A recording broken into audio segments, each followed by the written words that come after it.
Seren futa lillahi hajetoɗen to seren ɓe holaɓe ɓur'e gunas. Seren futa lillahi hajetoɗen to seren ɓe holaɓe ɓur'e gunas. Hayo ɓural men ɗiñal ɗiɗaka mboɗa yettata. أعوذ بالله من الشيطان الرجيم. بسم الله الرحمن الرحيم. الحمد لله رب العالمين. اللهم صل على سيدنا محمد وعلى آله وأصحابه والتابعين لهم بإحسان إلى يوم الدين. bandiraɓe yeɓiyankoɓe Pindi TV, min calmini on, min jurima on.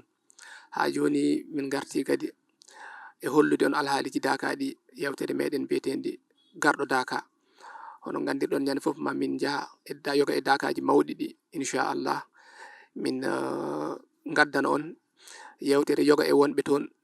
ɓe kalan en lasli daka o e gila jinɗa mabɓe arannoɓe gila adan ha e waylo daka o koɓe jii hen e holko waɗi jomum ne jokkine ara toujours ha e ko nandi hen. Hande noon en ɗena ɗo e daka mo Kundara, eɗen gondi ɗo e Chérif Souleymane mo Chérif Ahmed Mukhtar to Kundara.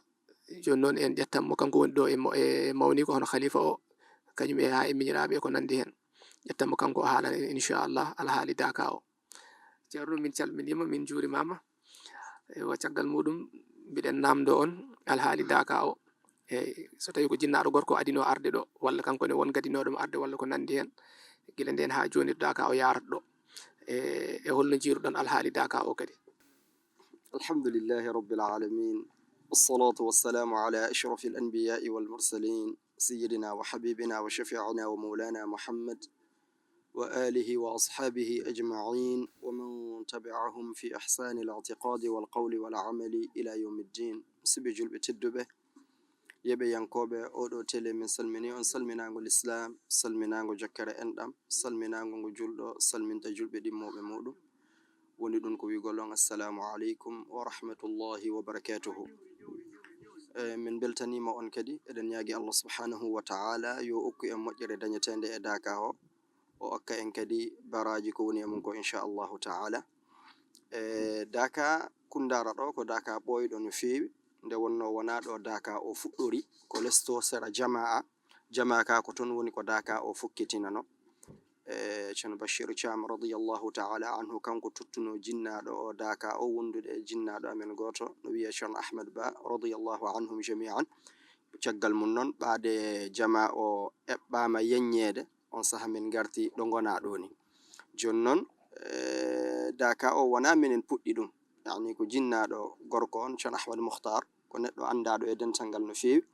nde wonno jottodiral makko e dental ngal ɓooyi ko fuɗɗi. Kanko ne kadi wona kanko woni ko fuɗɗi jal jottodiral, ko jinnaɗo makko no wiye Seydi Aboubakar Siddiq radiyallahu anhu. Kanko Seydi Aboubakar Siddiq o wona neɗɗo joginoɗo gandal no fewi homno ɓiko o ni, kono ko neɗɗo yinnoɗo jeyaɓe Allah subhanahu wa ta'ala. Ɗum waɗi e nder ko yiiloto jeyaɓe Allah ko o yiili o yaha e oɗo ceerno o gundino e makko fodde dumunne, kono ko yiiloto ko tigi tigi o ronka dañde ɗon o yaha e oɗo kadi ceerno o wondino e makko dumunne. Non koni ko yiilori ha o yehi e ceerno goto no wiye Ceerno Bachir Wadi'atullahi e wuro goto ngo Ceerno Sinthi. Joni noon ɓaade o yiiɗi e on ɗon, o yi on eno ara Medina Gounass ga, o wi on moɗo yiɗi yaden to yahata ɗon to ceerno ma wonɗo ton ɗo. On saha kanko o ari o feri, hande kadi o ari o wondi e ceerno mawɗo radiyallahu ta'ala anhu. Ni woni ko woniri ɗo ha o sanki galle makko no Medina Gounass ɗo. Joni noon jinnaɗo amen o kañum ne kadi nde gasni jangude nder Fuuta Jallo jangi ɗo wiyete Timbo. Aywa kanko ne kadi o ari o abbi e jinnaɗo makko ko tariha jutuɗo en wawa nadde e muɗum fofof, kono gila nden noon ko Seydi El Hadji Mouhamadou ibn Saïd atimo okkude lawol ngol. Wonno sababunde muɗum do ummi jangude o ari ɗo Ceerno Bachir Wadi'atullahi ɗon,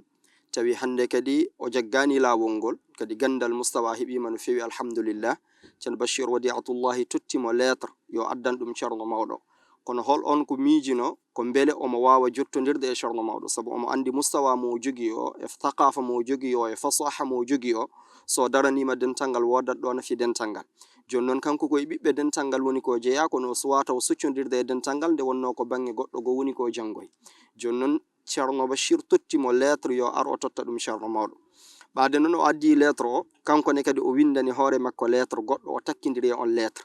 ɓaade o totti ceerno mawɗo lettre mo ceerno bachir windanimo o. ceerno mawɗo jangi on lettre ha gasi, on saha o yaltini kankone kadi lettre makko o totti ceerno mawɗo. ɓaade ceerno mawɗo jangi lettre o hawa no fewi, o wi hono ma an eno e ndi leydi, hakke ko woni ko lettre o gandal arabiya ko waɗa hen ko. on saha o namnimo so jaggi lawol ngol, o wi ala, ɗon o okkimo lawol tijaniya. ha ceggal mum noon o ari o wondi e ceerno ahmed tidiane radiyallahu taala anhu, o woni almudo makko. han saha woni omo yiilo e nder waɗugol dawa, ko daiya islami mawɗo e nder sous région o ɗo sénégal, ayiwa ɗo kasamasi muɗum, ha gambi, ha Sierra Leone, ha Guinée Bissau, ha Liberia, ɗum ɗo fof ala ɗo yahatano o waɗa dawa. omo jogui e muɗum duɗe, omo jogui e muɗum zawiyaji, kono kala ɗo o yeehi o waɗi dawa ha o gayni, o heɓodiri e yimɓe wonɓe ɗon ɓe, o wi'annoɓe min komi nelaɗo, ko won nelɗo kam. ɓe namnomo hol nelɗo mo, wiya ko ceerno ahmed tidiani ba medina gounas woni ko nelimmi, komi ɗengal makko moɗo yettinira ɗengal makko. joni noon on ceerno nelɗolam min mo yiɗon ɗo o, omo jogui daka hitande fof mo waɗata, moɗo invita on yo on ar e on daka. woɓɓe ɓe on ñaagoɓe yoɓe windu lettre faade e ceerno, ɓen winda lettre faade e ceerno, o ara o jangana ceerno lettre o, woɓɓe o arda e muɗum. ɗum waɗi ko heewi e fulɓe Fuuta yiyeteɓe e nder daka medina gounas ɓe, hewɓe hen kanko woni sababu argol ɓe e nder daka o. ko ni woni ko hitande fo o ara e daka o, aywa o wondino e maɓɓe ɗo duuɓi hewɗi. minen min daña min tawi omo ara daka, ni woni ko min jokkiri ha o sanki. aywa mawnirawo min ceerno abdoulhamidou onnene kadi jokkiri noon, hitande fof min garat, somin gari kadi min gona ha balɗe ɗe sako. wa amma ko yowodiri e daka, ɗum kam enen fof meɗen enen andi ko wiyete daka. daka kam ko moƴƴere mere woni ko woni e muɗum. no andirɗen ni wona hunde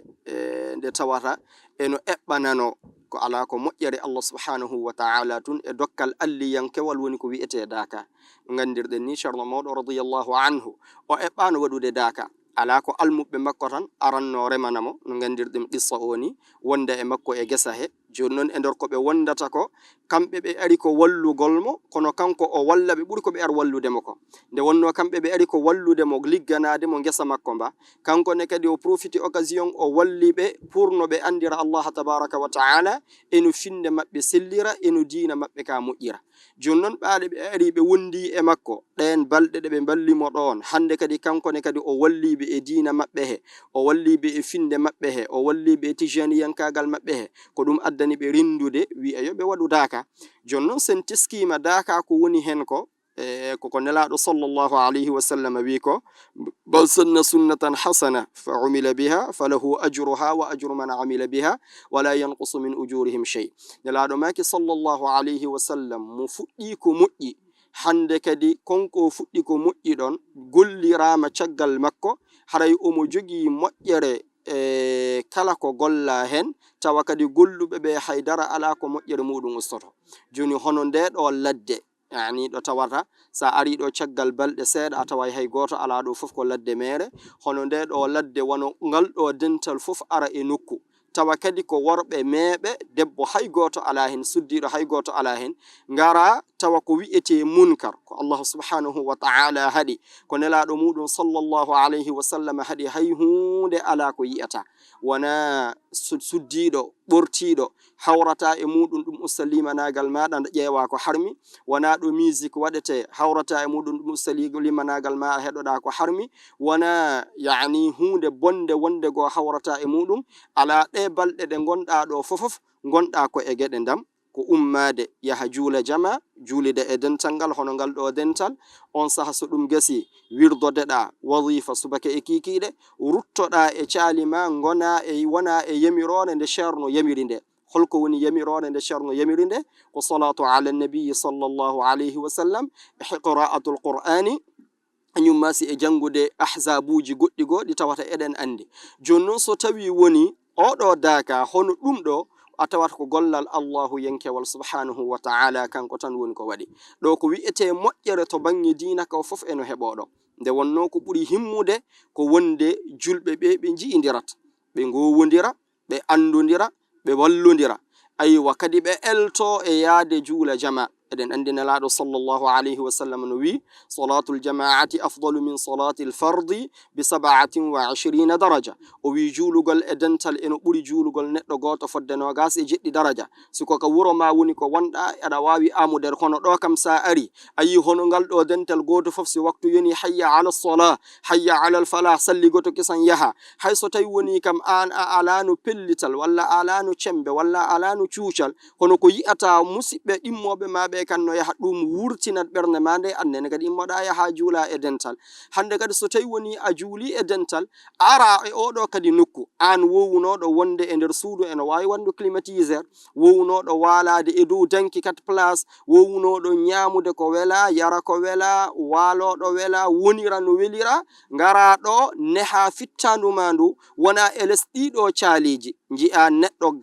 alɗuɗo emo alɗa fof eɓe woni hunde wotere jogiiɗo emo jogaki fof hino woni hunde wotere goto fof eno jaɓi jebbilanade oye eno jaɓi yankinade fodde ɗe balɗe ɗe gonɗa ɗo tawan ndu fittandu ma wi'etendu an nafsul ammara fittandu hewundu yamirde ko boni no Allah daalir ɗum no seydina Yusuf wini wama ubarri'u nafsi inna nafsa la ammaratum bisu gerda e ndu fittandu ma ha ittandu e ammara naɓandu e ko wi'ete lawwama ha etoɗa e mayro ha ittandu e ko wi'ete lawwama naɓandu e ko wi'ete mulhama. idan ko woni e daka o ko dhikrullahi tabaraka wa ta'ala ma'a qira'ati alqur'ani ma'a as-salati 'ala an-nabiy sallallahu alayhi wa sallam. ɗum ɗo fof noon si a ƴeewi a tawat eno jogii dalil ka qur'ana e ka sunna nelaɗo sallallahu alayhi wa sallam. Allah tabaraka wa ta'ala kanko wi ya ayyuhalladhina amanu dhkurullaha dhikran kathira. ay julde nde o dotti o wi juule fodde ɗum ɗo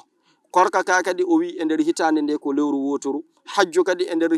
gurdam maɗam fof ko lawol gotol wa amma dhikrullahi tabaraka wa ta'ala ɗum kan o wi ko udhkurullaha dhikran kathira. joni noon dhikru no woodi noneji no woodi dhikru fardi no woodi dhikru jama'i an tan goto joɗoɗa wirdoɗa ɗum woni lasim yaha wirdotoɗa e dental ɗum nene kadi ko hunde mawde nelaɗo sallllahu alayhi wa sallam o wino sahabaɓe makko ɓe idha marartum bi riyadul jannati farta'u o wi so tawi woni on birtima e beeli aljanna ɗi durni pittali moɗon eno anda wa fi samai rizqukum wa ma tu'adun aljanna kanko to asman woni ko woni jonnon nelaɗo wi sahabaɓe si on wirtima e beeli aljanna ɗi waɗe holɗum durni pittali mon ɗi ɗum waɗi tawi sahabaɓe ko ma namni to holko wiyete riyadul janna sahabaɓe wi wama riyadul jannati ya rasulallah holko woni beeli aljanna ko an yo nelaɗo sallllahu alayhi wa sallama nelaɗo wi ko hilaqu dhikri ko batuji ɗi tawata yimɓe eno renda eno janto inde Allah tabaraka wa ta'ala e muɗum ko ɗum waɗi hadith goɗɗo no ari ka sahih nelaɗo sallllahu alayhi wa sallam o wi inna lillahi malaikatan sayyahin Allah eno jogi malaikaɓe ɓe tawata holko woni golle maɓɓe ko mbaɗoɓe tourismiyagal bi ma'ana yiilotoɓe e hoore leydi ndi holko ɓe yewata ko yaltamisuna majalis adh-dhikr kala ɗo ɓe tawi yimɓe eno jooɗi eno janto inde Allah tabaraka wa ta'ala ko ɗum woni ko ɓe yiiloto so woodi e maɓɓe soyniɓe dental eno jooɗi eno wi'a la ilaha illallah walla eno jooɗi eno wi'a astaghfirullah walla eno jooɗi no wi'a subhanallah got on ɗon wi'a heddiɓe halummu ila hajatikum keño ɗe ngaron hino ko dartanno ɗon ko dartayno ɗon ko yimɓe renduɓe eno janto inde Allah subhanahu wa ta'ala jooɗoɗe gonɗon e maɓɓe ɗo hande kadi kamɓe ɓen malaikaɓe ɗon ɓe ngara ɓe taaro wonɓe e jantade inde Allahu tabaraka wa ta'ala no ariri e hadith goɗɗo ni nelaɗo maki sallallahu alayhi wa sallam la yaqudu qaumun yadhkuruna allaha illa haffatuhum almalaika wa nazalat alayhim as-sakina wa ghashiyatuhum ar-rahma wa dhakarahum Allahu fi man 'inda nelaɗo wi yimɓe joɗotako eno janto inde Allahu subhanahu wa ta'ala si wona malaika taaroɓe gila ɗo ɓe goni ɗon ha to kammo aduna honno wi'ete deƴere tello e maɓɓe ɗo ɓe goni ɗon yurmede suddaɓe Allahu tabaraka wa ta'ala jantoɓe koto makko kanko subhanahu wa ta'ala woni ko ɓe jeeya nelaɗo maki e hadith goɗɗo kadi majtama'a qaumun fi baytin min buyutillahi yatluna kitaba allahi wa yatadarasunahu fima baynahum illa nazalat alayhim as-sakina wa ghashiyatuhum ar-rahma wa dhakarahum Allahu fi man 'inda jonnon ɗi malaikaji ɗo so tawi woni ɗi rendi ɓe ari ɓe tawi ɓeɗo jiyaɓe Allah eno jooɗi eno janto inde Allah subhanahu wa ta'ala holko ɓe mbaɗata ɓe jooɗo ɗon ha ɓen gasna so ɓen gasni tan ɓe mbaɗa holɗum ɓe rutto e nokku ɗo ɓe gonno ɗon kamɓe wona wonde ɓe ruttoto Allah. So wiyama joni ruttagol ɓe to Allah wona wonde Allah subhanahu wa ta'ala ko dow woni ɓe hotta to Allah tabaraka wa ta'ala woni ton. Ala, Allah subhanahu wa ta'ala sifortake wonugol e nokku, sabu ko kanko woni ko tagi nokku, hade mo tagude nokku omo woodi. O wiyetake ko sengo dow o wontiri kanko Allah, wona sengo ley, wona yeso, wona ɓa, wona nano, wona ñaamo, sabu ɗum fof ko kanko woni ko tagi. ɗum waɗi ceernojo goto wiye ceerno Saadu Dalen Pullu Fuuta, omo wi'a e jihaji e wonde mo joom jiha goo dow ley nano ñaamo puɗal e mutal, ma wonde zamanu no moftamo ma nokkure wa alama joom puɗɗal. ɗum woni Allah sifortake wonugol e nokku. wano imamu Tahawi o wiri ɗum ka aqida makko selluɗo ni, o wi wala tahwihi l jihatu sittu ka sa'iri l mubtada'at, bangeji jeego fandinta Allah tabaraka wa ta'ala wano gueɗe sincade heddiɗe ɗene. ko ɗum waɗi noon Seydi El Hadji Mouhammad ibn Sa'id radiyallahu ta'ala anhu ko ɗum woni ko wonno finde makko, ɗum kadi woni ko haalanno, ko ɗum kadi woni ko janginanno wonde Allahu tabaraka wa ta'ala sifortake wonugol e nokku. wa amma ayeji Qur'ana arayɗe wahmina neɗɗo o wonde Allah tabaraka wa ta'ala eno nandi e tagore muɗum, holko jogiɗa e ɗe ayeje koko janguɗen to ashalul masalik ko wa kullu ma jaa bi lafdhin yuhimu awwilhu aw qul fihi rabbi a'lamu, kala ko tawata ari e lafdhu wahminayɗo wonde Allah no nanda e tagore muɗum, haɗay ko geɗe ɗi jogiɗa ko tawla, so tawi woni ko yimɓe tawil woni ko jeeɗa, walla wi'a ko Allah subhanahu wa ta'ala woni ko andi, ɗum woni awwilhu aw qul fihi rabbi a'lamu. misal joni oɗo wonde ɓeɗo malaikaɓe ɓe ruttoto e nokkuɗo ɓe gonnoɗon, ɗum wayi ko Allah wi ilayhi yas'adu l-kalimu t-tayyibu, o wi ko faade e makko kanko Allah woni ko konngol laaɓugol ngol ƴewata. so wi ko faade e makko kanko Allah konngol laaɓugol ngol ƴewata, tindinani wonde ko dow o woni kanko Allah tabaraka wa ta'ala, ala ko faade e nokku mo o yamiri o kanko Allah konngol laaɓugol ngol woni ko ƴewata. ɗum waɗi noon ɓeɗo malaikaɓe ɓe rutto e nokkuɗo ɓe gonnoɗon. so ɓe ruttike e nokkuɗo ɓe gonnoɗon, Allah wiya ɓe holto gonnoɗon, kanko ɓuri andude to ɓe gonno. ɓe wi'a men jeehono men tawi jiyaɓe ma eno jooɗi eno janto inde ma, min gondi e maɓɓe ha ɓe gasni. on saha Allahu landoɓe ɓen jiyaɓe am ɓe tawɗon eno janto inde am, ɓe jii kam.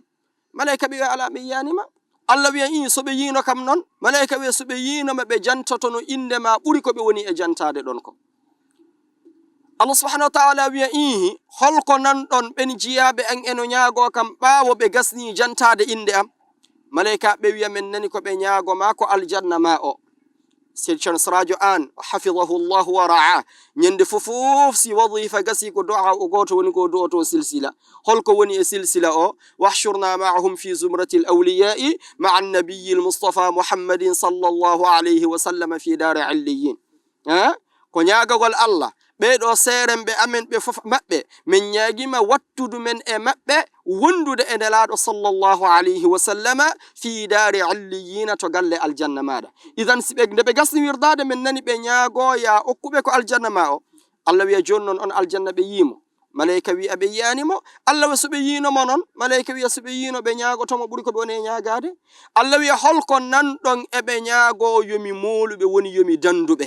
malaika ɓe wiya men nani ɓe jaagoyoɓe ya danduɓe ko jeyngol ngol taguɗa ngol. ko ɗum nanten Seydi Sirajo An kadi eno to ñaago sa'a fofof nde gasnuɗen wadifa subaka e kikiɗe fof. rabbana atina fi dunya hasana wa fil akhirati hasana wa qina adhaban nar wa na'udhu bika min fitnati al-mahya wal mamati wa min fitnati al-qabri wa min fitnati al-masih ad-dajjali wa min adhabin nari wa su'il masiri.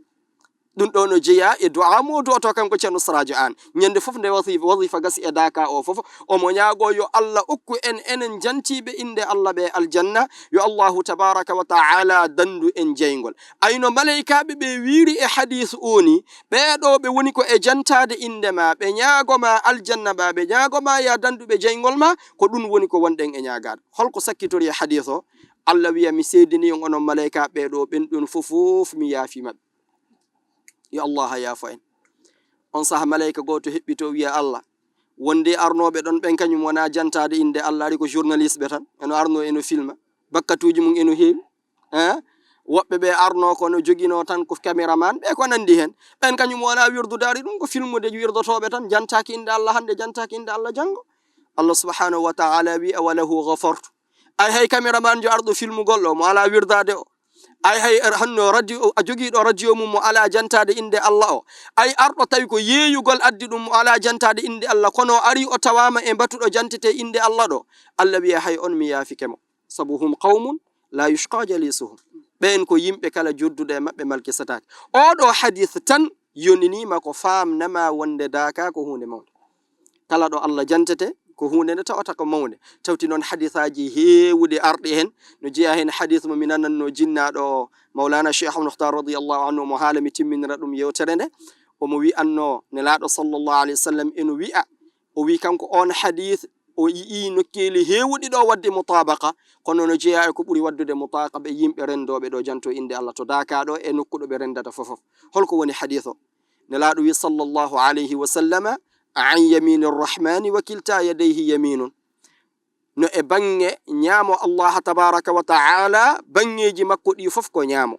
tindinani wonde Allah subhanahu wa ta'ala no jogi juuɗe sabu Allah sifaji makko ɗi wona tere إمام الطحاوي تعالى عن الحدود والغايات والأعضاء والأركان إذن بني نيامو الله سبحانه وتعالى كون ونو عندكو هدي بني نيامو كو بوري تدود إكو هدي بني نانوكو دوني معنا عن يمين الرحمن وكلتا يديه يمين أصحاب اليمين ما أصحاب اليمين أنا عندي هاي أويما كقرآن كلا جياب جن بني نيامو كبين وني يمب ملابب ديك سويما نو بني نيامو الله تبارك وتعالى هراي عندي بين يمب دون كو يمب بتواتا كو ملابب كونو ونا وند الله نجوجي جنغو نيامو نجوجي جنغو نانو سبو أو ونا بندو أصفرتاك ونقول بندو تبارك وتعالى وي أن ليس كمثله شيء وهو السميع البصير هنا مكو على وي فلا تضربوا لله الأمثال وتنودم يروجي وي هل تعلم له سميا وي ولم يكن له كفوا أحد لك الله نندتا يتغور مكونه وي نو إبنغ نيامو الله هلدم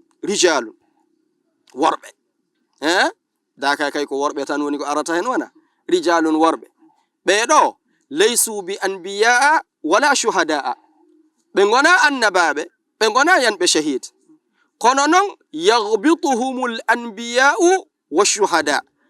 لقرب منزلتهم من الله كونو سبو موجرند الله وادان تبede hay annababe be e shahadu yanbe shahidi be eno wode dañi de ko be dañi ko yaghsha bayada wujuhihim nadarun nadirina hakken ko geece mabbe de jalbi ko ƴeewobe be desata ƴeewude be sabu ko geese mabbe de jalbi ko baynelaado sallallahu alaihi wasallam haali dum عربيا كغوتو أري جيتشي يسونلادو صلى الله عليه وسلم ويحلهم لنا يا رسول الله سفني من بيم بتوارا بنغنا النبابة بنغنا ين بشهيد كونو النبابة ين بشهيد إنه وود دني دبورال غال بدنيغال النورا وندو إجيش مبدأ إنه هيبا نارو ببي حالني من هول بوربه نلادو صلى الله عليه وسلم وي هم جماع من شتى القبائل يجتمعون على ذكر الله وبيدوم كو دنت عندي جماع كو جمع الجمع كو دنت كيوده دنت هيوده بتاوتا هولدوم كو من شتى القبائل iwru ɓe e leƴƴi sertuɗi ɓe ko fulɓe ɓe ko wolofaɓe ɓe ko manikaɓe ɓe ko sosoɓe ɓe no ummori Europe ɓe no ummori Asie ɓe no ummori Amérique ɓe no ummori ga ɓe no ummori ga kono tawa holko ɓe rendi mbele ɓe rendi ko sabu yeeyugol ala mbele ɓe rendi ko sabu honno politique ala mbele ɓe rendi ko sabu waɗugol campagne agricole walla campagne goɗɗum go ala tawa ala rendini ɓe tan ko dhikrullahi tabaraka wa taala sikki tan oɗo hadith no jeeya ko ɓuri mawnude e sifa yimɓe daka eɗen yaagi Allah tabaraka wa taala yo Allah okku en moƴƴere ko woni e daka ɗum ɗo no jeeya e seeɗa ɓuri ko Allah waɗi e daka ko heddi ko noon an wonɗo e yebde mo arani o ko tum arɗa fu yana hoorema wama ra'in kaman sami'a wama ra'in kaman sami'a neɗɗo yiiɗo e nanɗo wona gotum sa yiɗi andude haqiqa o ar ƴewana hoorema ma a faamu en ñaguima Allah subhanahu wa ta'ala yo Allah yuɓu seremɓe men ɓe moƴƴere yo Allah yuɓu ceerno e seremɓe muɗum moƴƴere o hokka e moƴƴere ko woni e daka o allahumma salli ala sayyidina muhammadin wa sallim machallah bandiraɓe ɗo ala haydara ko wattete hen on to wuddiri ɗo ko ɗon tan guddirten enenne holɗum kala jiɗɗo humpitade ko woni ɗo ko yo ar yiira guite mum hunde tan basitomi kala mo anniyaki kontinde ine ara ɗo woto fuɗɗo eyyi sa anniyaki tan jokkude woto fuɗɗo wonno ko yewtere meɗen garowo daka walla arɓe daka e Pindi TV dennagal yeɓo Pindi TV min calmini on min juurima on ha lawo gongol inchallah min garta e moɗon kadi e daka goɗɗo e felo wongo assalamu aleykum wa rahmatullahi wa barakatuh teren fuuta lillahi ha jettoɗen to seren ɓe hoolaɓe ɓur e gunas teren fuuta lillahi ha jettoɗen to seren ɓe hoolaɓe ɓur e gunas